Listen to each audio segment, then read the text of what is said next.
Jong-su is a poor recent graduate whose biggest dream is to become a writer. To chase that dream, he picks up odd jobs every day to scrape by. Today, he's making a delivery to a supermarket. As soon as he steps out the front door, a girl walks up and hands him a raffle ticket. Then she shoots him this flirty look that makes his heart skip a beat. When the girl pulls a ball out of the raffle box and unrolls the slip, Jong-su finally figures out what she's really up to.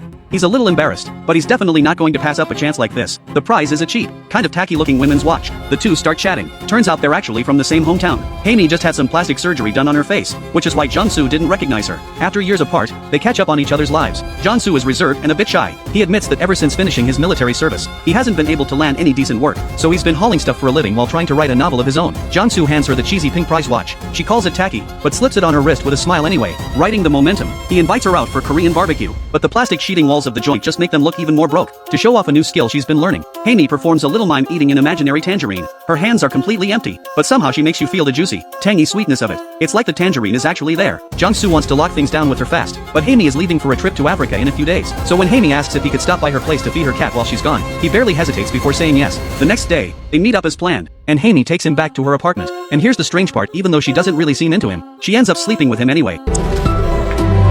From that day on, Jong-su goes to her place every single day to feed the cat. He may not see Hae-mi, but at least he can catch a trace of her scent in the air, and that alone makes him happy. He goes for days on end, but all he ever sees is the poop in the litter box. The cat, whose name is Boyle, never once shows itself. He turns the entire apartment upside down looking, but the cat is nowhere to be found. Before long, the day comes for Hae-mi to fly back. Jong-su heads to the airport to pick her up, but to his surprise, she's brought back someone else, a rich guy named Ben she met on her trip. 네. 또?